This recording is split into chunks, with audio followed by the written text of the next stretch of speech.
নবীজি ১৫০০ বছর আগে এসেছিলেন, সেই খুশিতে আমরা আনন্দিত হই।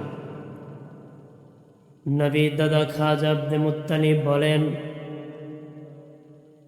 মানুষ আমার কাছে বিচার দিল, তোমার বিধবা আছে, ছেলের বউ, ছেলে নাই, কিন্তু তোমার ছেলের বউ এমন ঘ্রাণ পরে বের হয়, রাস্তা দিয়ে এমন ঘ্রাণ পরে বের হয়, ই মক্কায় এমন ঘ্রাণ আমরা পাই নাই। হ্যাঁ, আমার কথা কওয়ার পরিবেশ দিতে এইভাবে তো কথা কম যেত। তোমরা আগের থেকে বক্কর সক্কর হয়ে গেছো, মাইক্লিয়ার ঘোরা।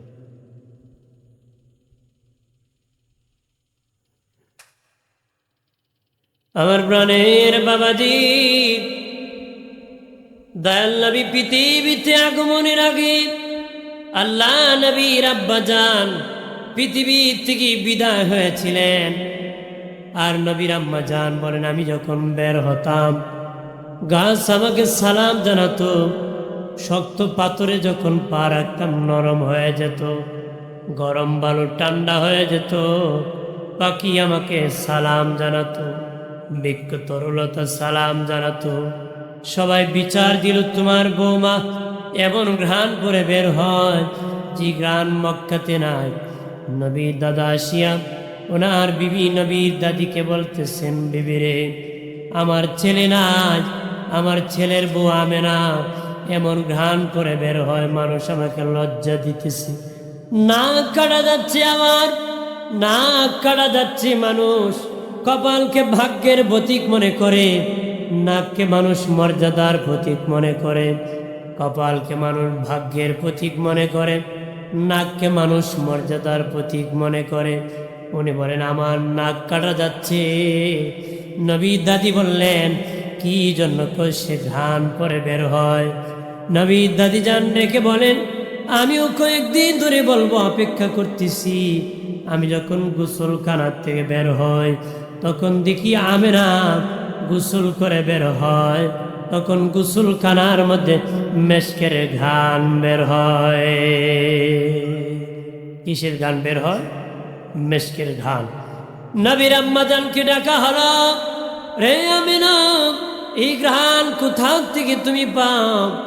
মা আমেনা ডেকে বলেন, আল্লাহর কসম আব্বাজি, আমি দুনিয়ার কোনো ঘ্রাণ লাগাই না, দুনিয়ার কোনো ঘ্রাণ আমার দেহে লাগাই না। এই দেখেন আমার তুতু দেখি মেশকের ঘ্রাণ বের হয়। এই দেখেন এক এক মাসে এক এক পয়গম্বর এসেছে। একদিন দেখি একজন লোক আসছে, আমি বললাম, কে? উনি বলেন, আমি হলাম আদম সফিউল্লাহ। কেন এসেছেন? রহমতের নবী আপনার ঘরে আগমন করবেন, ওই নবীর আগমনে স্বাগত জানানোর জন্য আমি এসেছি। আমি শুভেচ্ছা জানানোর জন্য, স্বাগত জানানোর জন্য এসেছি। এরকমভাবে এক এক মাসই এক এক নবী আসেন, এক একজন পয়গম্বর আসেন। দেখা কম আরেকজন নবী আসলেন, বললেন, কে? উনি বললেন, আমি এমন নবী, আমার ইন্তেকাল হয়েছে, গোসল হয় নাই, কাফন হয় নাই, জানাজা হয় নাই, কবর হয় নাই। আমার নাম ইদ্রিস আলাইহিস সালাম। আমি ডাইরেক্ট জান্নাতে চলে গিয়েছিলাম, জান্নাত থেকে রহমতের নবীর মিলাদুন নবীতে অংশগ্রহণ করতে এসেছি। তারপরে দেখেন আরেকজন, বললেন, কে? উনি বলেন, আমি হলাম জাতির পিতা ইব্রাহিম খলিলুল্লাহ। আমি জান্নাত থেকে এসেছি, আমার কবর থেকে এসেছি রহমতের নবীর মিলাদুন নবীতে অংশগ্রহণ করার জন্য। আম্মাজান আমেনা বলেন, এইভাবে এক একজন এক এক মাসে এক এক পয়গম্বর আমাকে এইভাবে সংবাদ দেন, আব্বাজি, আমার পেটে নাকি রহমতের নবী আছেন, রহমতাল লিল আলামিন। আমার তুতু দেখে মেশকে বের হয়, মেশকের ঘ্রাণ বের হয়। দয়াল নবী যে রাস্তা দিয়ে যেতেন, রাস্তায় মেশকের ঘ্রাণ বের হতো। দয়াল নবী যেই রাস্তা দিয়ে, শুধু আমাদের নবী না, অন্য নবীগণ যে রাস্তা দিয়ে হেঁটে যেতেন, 40 দিন পর্যন্ত মেশকের ঘ্রাণ বের হতো। 40 দিন মেশকের ঘ্রাণ বের হতো। আর আমাদের নবী একজন সাহাবীর হাতে হাত বুলাইয়া মাথায় হাত বুলাই দিয়েছিলেন। সে যতদিন বেঁচে গিয়েছিল ততদিন মেশকের ঘ্রাণ বের হয়েছে। শুধু কি তাই, তার 7 পুরুষ পর্যন্ত মাথা থেকে মেশকের ঘ্রাণ বের হয়েছে। 7 সিঁড়ি পর্যন্ত মেশকের ঘ্রাণ বের হয়েছে। সুবহানাল্লাহ, যদি বলি সুবহানাল্লাহ। ভাইয়েরা আমার, খেয়াল করে ভালো করে, আমাদের নবী এমন নবী, যে নবী পৃথিবীতে যেদিন আগমন করেছেন 1000 বছরের অগ্নিকুণ্ড, 1000 বছরের অগ্নিকুণ্ড আগুনের পূজা করত। নবীর আগমন যখন হয়ে গেল 1000 বছরের অগ্নিকুণ্ড নিভে পানি হয়ে গিয়েছিল। কাবা ঘর আমেনার ঘরের দিকে ঝুঁকে গিয়েছিল। কাবার মূর্তি 360 খানে মূর্তি সেজদায় পড়ে গিয়েছিল, সেজদায় পড়ে গিয়েছিল। রহমাতাল লিল আলামিন আসবে, নবী শেষে এসেছেন, প্রধান অতিথি শেষে আসেন আমার নবী, সৃষ্টির প্রধান আকর্ষণ, সৃষ্টির প্রধান অতিথি। আদম নবীকে প্রথম পাঠাইছি বাবাজি, আগমনের দিকে আদম নবী প্রথম নবী, সৃষ্টির দিকে আমার নবী প্রথম নবী, আগমনের দিকে আমার নবী শেষ নবী, রেসালতির দিকে নূহ নবী প্রথম নবী। এইভাবে এক এক নবীকে এক এক সময় পাঠাইছে। সর্বশেষ ঈসা আলাইহিস সালামকে পৃথিবীতে পাঠাইছে। সব নবীরা দাওয়াত দিয়েছে আমার পরে একজন নবী আসতেছে। বিশেষ করে ঈসা নবী বলেছেন আমার পরে একজন নবী আসতেছে, যার নাম দুনিয়ায় হবে মুহাম্মদ, আসমানে হবে আহমদ, আসমানে আহমদ, জমিনে মুহাম্মদ। এইভাবে বলেছেন বাবাজি। আমাদের নবীর নাম হলো মুহাম্মদ, আল্লাহ হলেন হামেদ, নবী হলেন মুহাম্মদ। আল্লাহ হলেন প্রশংসাকারী, নবী হলেন মুহাম্মদ প্রশংসিত। আল্লাহ নিজে দয়াল নবী, নূরের নবীর প্রশংসা করেন, সম্মান বর্ণনা করেন। কোরআনুল কারীমের মধ্যে আমার নবীর সম্মান বর্ণনা করেছেন। আমার নবীর সম্মান কি ইজ্জত উঁচু করে দিয়েছি, আমার নবীর শান বাড়িয়ে দিয়েছি, ইজ্জত সম্মান বৃদ্ধি করেছে আমার নবী, নূরের নবী, হায়াতুল নবী। পৃথিবীতে আমি আপনি যখন এসেছি, দুর্গন্ধ ছড়াইতে ছড়াইতে এসেছি। পৃথিবীর দাইমাকে জিজ্ঞেস করে দেখবেন, পৃথিবীতে যখন এসেছি দুর্গন্ধ ছড়াইতে ছড়াইতে এসেছি। আর নবীর মা বলেন আমার বাবা মুহাম্মদ পৃথিবীতে যখন এসেছে মেশকের ঘ্রাণ ছড়াইতে ছড়াইতে এসেছে।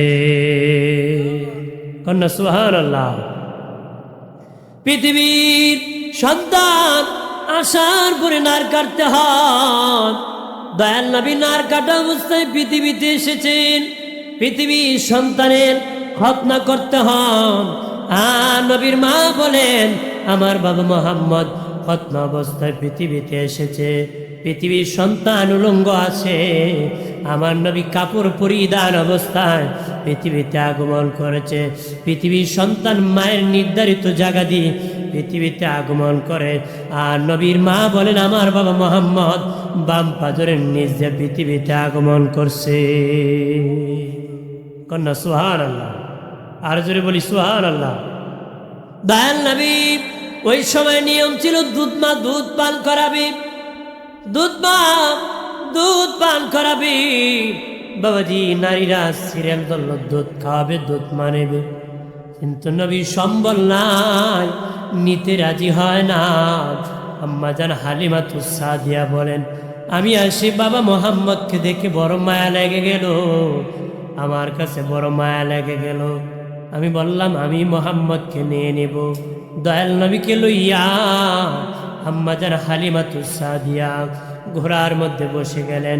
নবীজি সবার পিছনে নবীকে বসাইলেন, কিন্তু ওনার উট জমিনের মধ্যে শুয়ে পড়ল। উট শুয়ে পড়ল, ঠিক উটকে চাবুক মারি, উট ঘুম থেকে উঠে না বাবা, জমিনের মধ্যে শুয়ে আছি।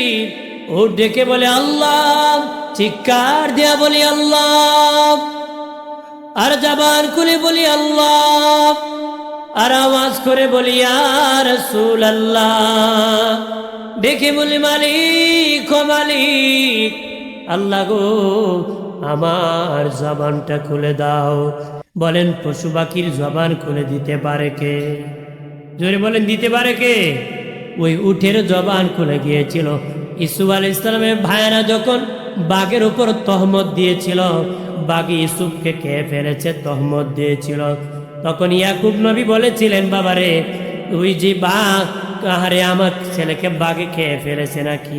বিশ্বাস করতেছেন না। তখন 10 সন্তান বলেছিল, বাবা বিশ্বাস যদি না করেন যে বাঘ ইউসুফ রে খাইছে, আমরা ধরিয়া আনে ফেলবো। বলেন ঠিক আছে, যাও, যে বাঘ খেয়ে ফেলছে ওই বাঘ ধরিয়া আমার কাছে নিয়ে আসো। চলে গেল তারা। এক ভাই আরেক বাইরে কয়, বাঘ ধরতে পারবেনি?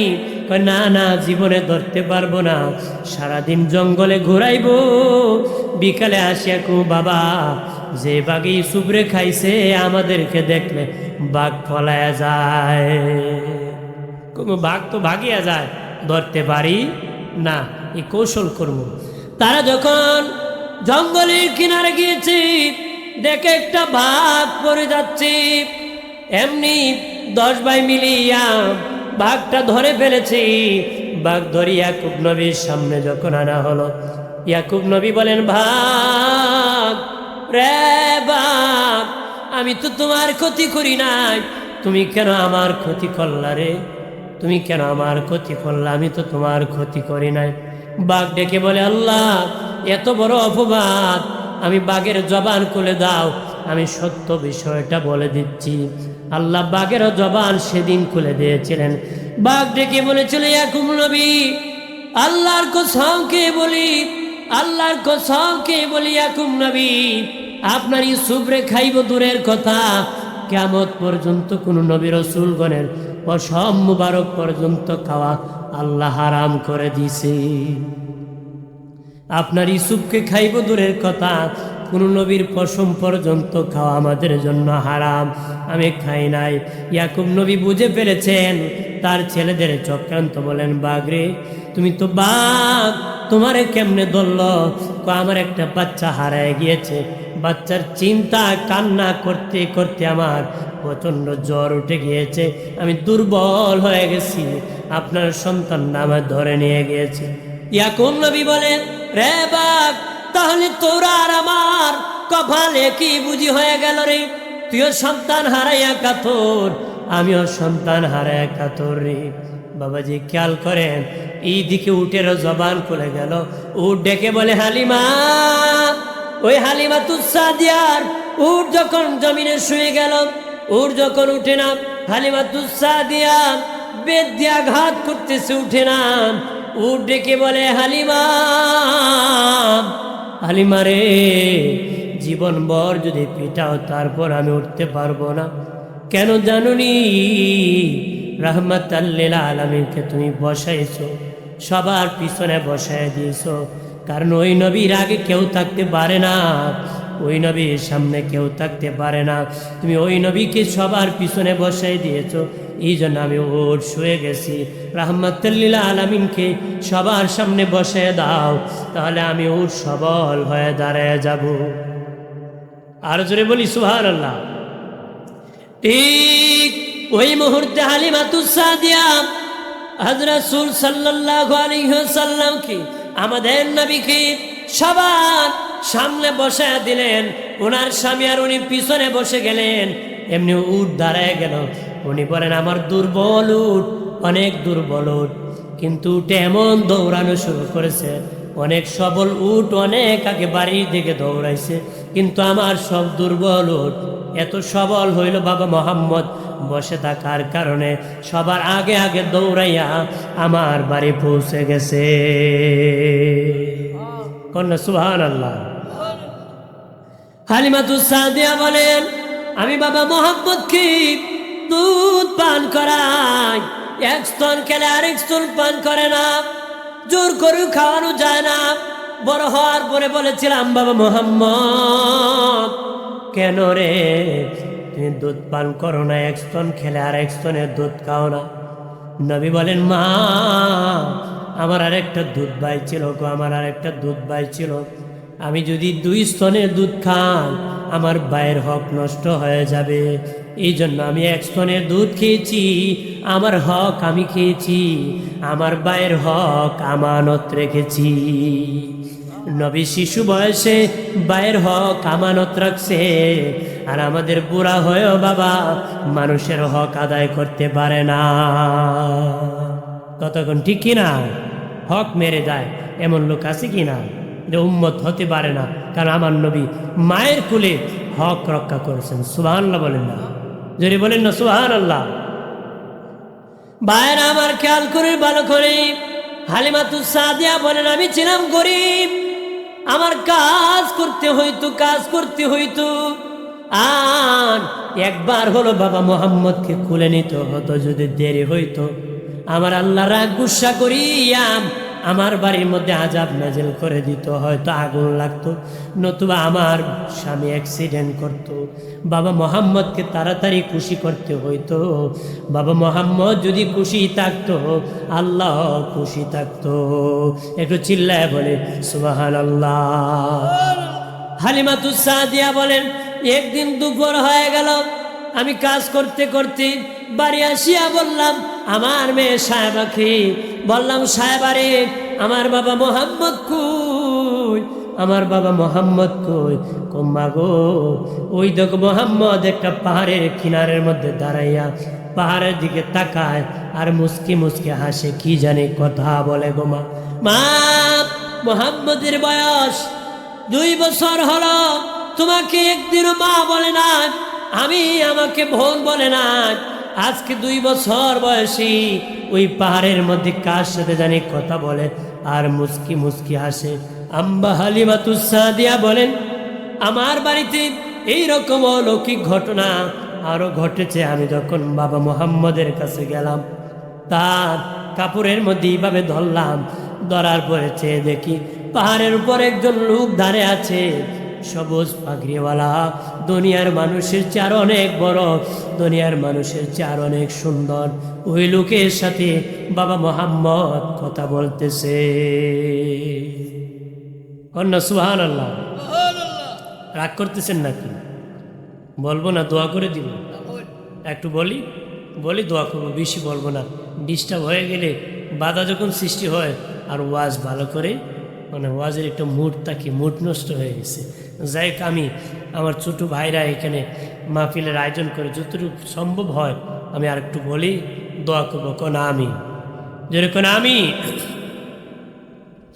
আম্মাদের হালিমাতুস সাদিয়া বলেন বাবা মোহাম্মদকে আমি বলেছিলাম, বাবা মোহাম্মদ রে, বাবা মোহাম্মদ 2 বছর বয়সী, এর ভিতরে আমাকে মা বলো নাই, আমার মেয়ে সাহেবাকে বোন বলো নাই।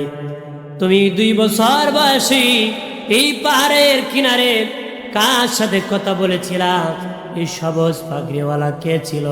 নবী কয় মা আমি 2 বছর বয়সে সর্বপ্রথম জিবরিল আমিনের সাথে কথা বলেছি। কার সাথে? জিবরিল আমিনের সাথে আমি কথা বলেছি। যেরকম না সুবহানাল্লাহ। বাইরে আমার খেয়াল করে ভালো করে, দয়াল নবী হালিমাতুস সাদিয়ার বাড়িতে বাবাজি থাকলেন, উনি মহব্বত করলেন, মায়া করলেন, দিয়ে দিলেন মা আমিনার কাছে। 2 বছর পরে তখন মক্কায় বাবা বসন্ত এসে গিয়েছিল, মহামারী এসে গিয়েছিল। তখন মা আমিনা হালিমাতুস সাদিয়াকে ডেকে আবার হালিমার বাড়িতে গিয়েছিলেন, হালিমার বাড়িতে দিয়েছিলেন। ভাইরা আমার খেয়াল করেন ভালো করে, আল্লাহ নবী বয়স যখন 6 বছর হয়ে গেল, 6 বছর যখন হয়ে গেল, মায়ের কাছে বলেন মা কত মানুষের বাবা আছে, আমি তো বাবা নাই, কত মানুষের বাবা আদর করে, আমার বাবাকে আমি পাই নাই, বাবা বলে ডাকতে পারি নাই। আমি আমার বাবাকে দেখতে চাই, বাবার কবর জিয়ারত করতে চাই। বাবাজি মক্কার সর্দার ছিলেন নবীর দাদা খাজা আব্দুল মুত্তালিব। তখন মা আমিনা ওনার শ্বশুরকে বললেন, ও আব্বাজি আপনার নাতি মোহাম্মদ তার বাবার কবর জিয়ারত করতে চায়, একটু মেহেরবানি করে অনুমতি দিয়ে দেন যেন জিয়ারত করতে পারে। বাবাজি আব্দুল মুত্তালিব অনুমতি দিয়ে দিলেন। বাবাজি পাঁচজনের কাফেলা দিয়ে দিলেন নবীজি আর নবীজির আম্মা জান। আর হলেন বাবাজি একজন দাসীকে দিয়েছিলেন উম্মে আয়মান। উম্মে আয়মান দাসীকে দিয়েছিলেন তিনজন, আর দুজন যুবক পাহারাদার দিয়েছিলেন। মোট পাঁচজনের কাফেলা দিয়ে বাবাজি পাঠায় দিলেন কবর জিয়ারতের জন্য। ঠিক দয়াল নবীকে লইয়া নবীর বাবার কবরের পাশে আসার পরে নবীর মা বললেন, বাবা মোহাম্মদ, এই দেখো তোমার বাবার কবর সেখানে আছে, তোমার বাবার কবর সেখানে। দয়াল নবী কবরের পাশে দাঁড়াইয়া বাবা বাবা বলে চিৎকার করলেন, আর কান্না করে বলেন, বাবা কবর থেকে দাঁড়ান, বুঝছেন না, আগের জায়গায় নেন, আগের জায়গায় নেন, মাইক মনে ফেলতে গেছে। দয়াল নবী কান্না করতেছেন কবরের পাশে, আর বললেন, বাবা কবর থেকে দাঁড়ান, কবর থেকে দাঁড়ান, আমাকে কোলে উঠান, কোলে উঠান, আমাকে কোলে উঠায় নেন, আমাকে চুমু খান, আমাকে আদর করেন। বাবাজি নবীজির কান্না দেখে উপস্থিত সবাই কান্নায় ভেঙ্গে পড়ে গেল, কান্না করতেছে। রাস্তা দিয়ে মানুষ যাইতেছি, দয়াল নবী কান্না দেখি লোকেরা দাঁড়ায় গেল। দয়াল নবী আমার বানের বাবাজি খেয়াল করে বলো, ভাবি নবীজি তার বাবার কবরের পাশে কান্না ভেঙ্গে পড়লেন, কান্না করতেছেন নবীজি। রাস্তা দিয়ে অনেক মানুষ যেতেছে, সবাই দাঁড়ায় কান্নায় ভেঙ্গে পড়ে গিয়েছে। রাস্তা দিয়ে একজন ইহুদি যায়, ইহুদি দাঁড়ায় বলে, কে রে বাচ্চা তুমি কান্না করতেছ? বাবা তোমার নাম কি? বলেন, আমার নাম মোহাম্মদ। বাবা তোমার বাবার নাম কি? আব্দুল্লাহ। মায়ের নাম কি? আমেনা। তখন ইহুদি বলে, আমেনা, আমেনা তোমার ছেলে কিনি, তাড়াতাড়ি বাড়ি যাও, তোমার ছেলে কিনি, তাড়াতাড়ি বাড়ি যাও। মা আমেনা বললেন, কেন আমি তাড়াতাড়ি বাড়ি যাব? কারণ ইহুদিরা ওয়াফার করে দিয়েছে যে মোহাম্মদ নামের নবী পৃথিবীতে এসে গিয়েছে। যেই ব্যক্তি মোহাম্মদকে ধরিয়া এনে দিতে পারবে তারে পুরস্কার করা হবে। তারা পুরস্কারের জন্য বের হয়েছে। ইহুদিরা কতল করার জন্য বের হয়েছে, কারণ জানোনি তাদের উদ্দেশ্য হলো মোহাম্মদকে যদি হত্যা করে দাও, ইসলাম ধর্মের আর প্রচার হবে না, আর আমাদের ইহুদি ধর্ম বন্ধ হবে না। একটু চিল্লায় বলে নাউজুবিল্লাহ। এই জন্য তারা অফার। ওই ইহুদি ডেকে বলে, মা আমেনা তোমার ছেলেকে নিয়ে তাড়াতাড়ি বাড়ি যাও। মা আমেনা বললেন, আমার ছেলের দোষ কি? বলে, তোমার ছেলে হবে শেষ পয়গম্বর। সুবহানাল্লাহ বলেন না, তোমার ছেলে হবে শেষ পয়গম্বর, তাড়াতাড়ি বাড়ি যাও। দয়াল নবীকে নিয়ে যখন রওনা করলেন, আবুয়া নামের স্থানের মধ্যে আসার পরে, আবুয়া নামের স্থানের মধ্যে আসার পরে নবীর মা প্রচন্ড জ্বর উঠে গেল বাবাজি। এমন জ্বর, উনি শুয়ে পড়লেন আর বললেন, বাবা মোহাম্মদ রে, আমিও বিদায় হয়ে যাব, তোমার বাবা নাই, আমি মা পৃথিবীর থেকে বিদায় হয়ে যাব রে বাবা মোহাম্মদ। বাবা নবীজি মাকে চুমুখান, মায়েকে চুমুকার বলে, মা কেন গো এরকম কান্না করতেছ? মা আমেনা বলেন, বাবা আমি বিদায় হয়ে যাব। ও মেহমান দাসীকে বললেন, দাসী রে, আমার বাবা মোহাম্মদকে তুমি মায়া করো, তোমার কাছে আমি রেখে যেতেছি, তোমার কাছে আমি আমানত রেখে গেলাম, আমার বাবা মোহাম্মদকে তুমি আদর করো, মায়া করো। এই বলে নবীর আম্মা জান পৃথিবীর থেকে বিদায় হয়ে গেলেন। আবুয়া নামক স্থানের মধ্যে ওনাকে দাফন করা হলো। দয়াল নবী বাবাজি 5 জনের কাফেলা নিয়ে রওনা হয়েছিলেন, 4 জনের কাফেলা নিয়ে ফিরলেন। নবীর দাদা ছাদের উপর থেকে দেখতেছেন একজন কমে গেছে। উনি বলে, আরে আমার নাতির কপালটা পড়ে গেছে, বলো আবারও তার মা বিদায় হয়ে গেছে। দয়াল নবীর দাদা যান এগিয়ে গেলেন।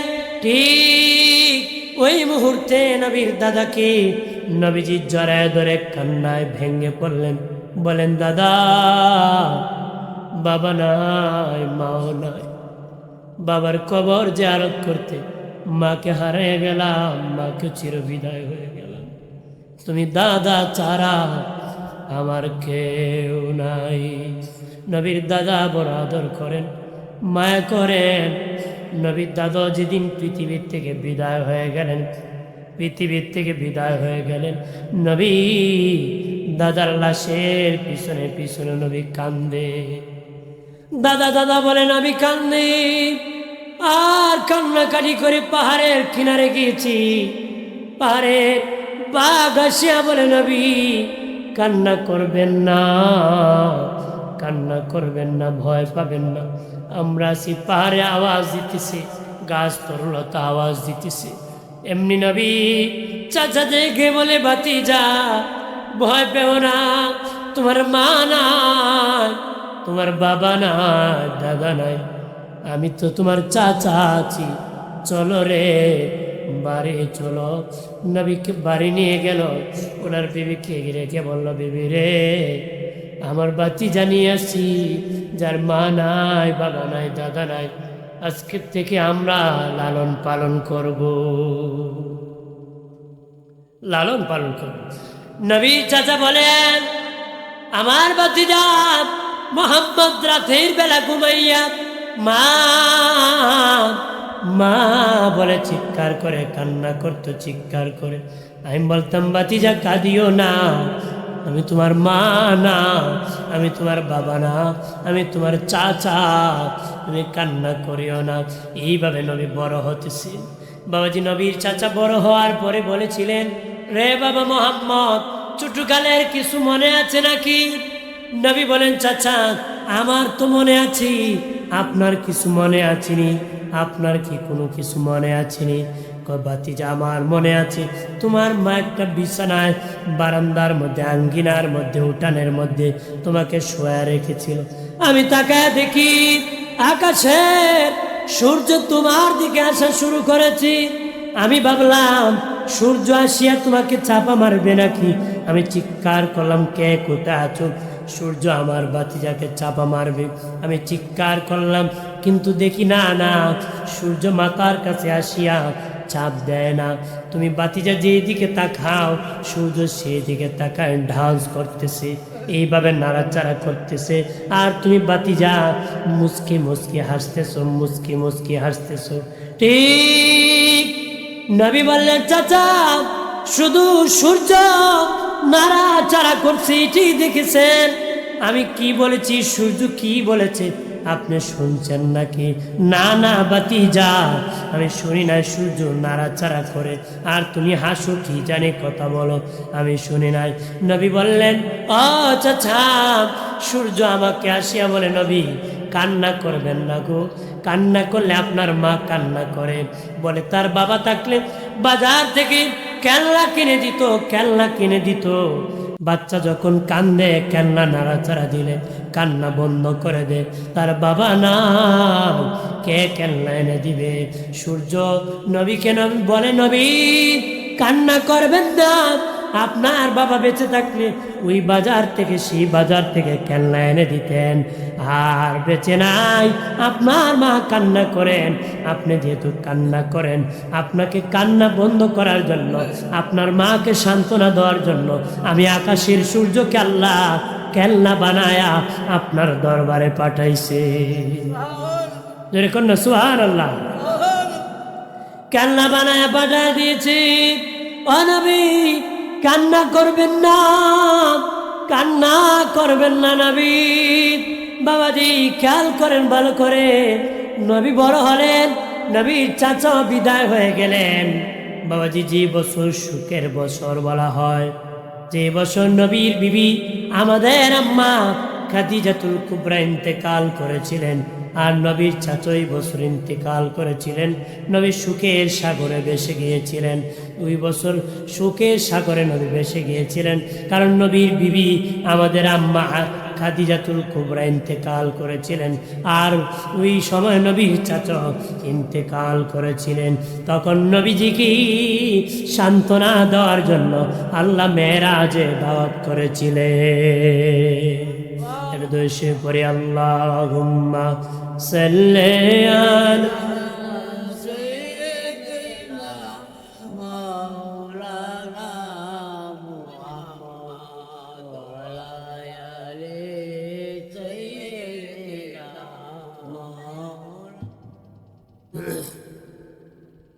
কবে জানি ডাকা শিবে এবারি ঘর চরিতে, গায়ের পোশাক কুলে কুলে সাদা কাফন পরিতে, আল্লাহ হুম্মা সাল্লি আলা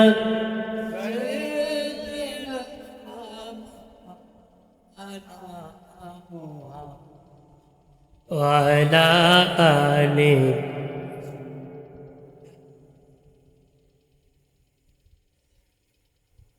আমার বাড়ির বাবাজি খেয়াল করে ভালো করে, ও বাবাজি, আম্মাজান খাদিজাতুল কুবরা যতদিন বেঁচে ছিলেন নবীজি দ্বিতীয় কোনো বিবাহ করেন নাই। মা খাদিজা যতদিন বেঁচে ছিলেন দ্বিতীয় কোনো বিবাহ করেন নাই। মা খাদিজার ইন্তেকালের পরে নবীজি 1 বছর পর্যন্ত কোনো বিবাহ করেন নাই। উনি তাকতেও করেন নাই, ইন্তেকালের 1 বছরের ভিতরেও করেন নাই। কন্যা সুবহানাল্লাহ। উনি 1 বছর সুখ পালন করছেন। কয় বছর? স্বামী মরে গেলে স্ত্রী 4 মাস 10 দিন সুখ পালন করবে। 4 মাস 10 দিন বিয়ে বসতে পারবে না। যদি বিয়ে বসে তার বিয়ে জায়েজ হবে না। কি হবে না? জায়েজ হবে না। সে 4 মাস 10 দিন অপেক্ষা করে বিয়ে বসতে হবে। যদি তালাক দেয় কোনো ব্যক্তি তার বিবিকে, ওই বিবি 3 মাস 10 দিন অপেক্ষা করতে হবে। 3 মাস 10 দিন মধ্যবর্তী সময় অপেক্ষা করে 3 মাস 10 দিন পরে বিয়ে বসলে জায়েজ হবে। এর আগে বসলে জায়েজ হবে না, বিয়ে হবে না। শরীয়তের বিধান মানতে হবে। কিন্তু নবীজি স্ত্রী মারা গেলে স্বামী 3 দিন সুখ পালন করলে চলে, এর বেশি লাগে না। কিন্তু নবীজি 1 বছর সুখ পালন করছে। কয় বছর? 1 বছর পর্যন্ত সুখ পালন করছে। আমাদের তো এখন সুখ পালন করে না। কেউ মারা গেলে 3 দিন সুখ পালন করবেন। কয় দিন? 3 দিন। দেখা যায় যেদিন মরছে এই দিনই সিন্নির আয়োজন করে নিচ্ছে। কতক্ষণ নিজে ছেলে হয়ে দাওয়াত করতেছি, আমার পক্ষ থেকে আপনাদের জন্য তাবারুকের ব্যবস্থা কেন করলাম না? না, এই ব্যবস্থা আপনি করবেন না। 3 দিন সুখ পালন করবেন। কয়দিন? 3 দিন। মরা বাড়িতে এখন খাওয়া এখন জিয়াফতের মতন, ওই বিয়াবাড়ির মতন খাওয়ান চলে। বিয়াবাড়ির মতন কি খাওয়ান চলে? দেখবেন বলে বিদেশি মেহমানকে খাওয়াবে, না হয় কি গ্রামবাসী মিলে ঘোরায় ফাড়ায় খায়। কতক্ষণ ঠিক কিনা? এটা করবেন না। বিদেশি মেহমান আসলে পাশের ঘরে, এর পাশের ঘরে খাওয়াবেন। আপনারা ব্যক্তিগতভাবে পাড়া প্রতিবেশী আয়োজন করে খাওয়াবেন, কিন্তু আনুষ্ঠানিকভাবে প্যান্ডেল করে 4 টাঙ্গে এই বিয়া বাড়ির মতন খাওয়ানোর আয়োজন করবেন না। সুখ, এই বাড়ি সুখে পড়েছে সেটার পরিচয় দিয়েন যে আমরা, কারণ সুখ 3 দিন পালন করবে। কয়দিন? 3 দিন। আমাদের দেখা যায় খাইতে খাইতে বেড়ে কি সুখ, ছেলে হাসতে হাসতে উল্টে পড়ে যায়। কতক্ষণ ঠিক কিনা? এরকম করবেন না। 3 দিন পরে একটা আয়োজন করবেন, দাওয়াত দিবেন, তাবারুক করবেন, আপনারা জিয়াফত করেন, সিন্নি করেন। কয়দিন পরে করবেন? 3 দিন পরে। 3 দিনের ভিতরে করবেন না। 3 দিনের ভিতরেই এতিমকে, মিসকিনকে, ফকিরকে দান করবেন, সদকা করবেন। আর তারপর 3 দিন পরে যারে খাওয়ানো খুশি আপনার আনুষ্ঠানিকভাবে খাওয়াবেন। আনুষ্ঠানিকভাবে কি খাওয়াবেন? এই জন্য খেয়াল করতে হবে আমরা যেন ওই দিন মরা বাড়িতে এখন বিয়া বাড়ির মতন হোলি দেয়, এটাতে বিরত থাকবেন। এটাতে কি বিরত থাকবেন। এটা সুখ পালন করতে হবে। আপনার বাবা মরছে, মা মারা গেছে, চাচা মারা গেছে, আপনারা সুখ পালন করবেন। যে ঘরে মারা গিয়েছে ওই ঘরে মানুষকে 3 দিন খাবার দিবেন। আগে দিত, এখন দেয় না, এখন খায়ও না। কতক্ষণ ঠিক কিনা? হের খাওয়ান খাইতাম না। এই হিংসায় দুযোগে যাবেন তো, মিলেমিশে চলতে হবে। কতক্ষণ ঠিক কিনা?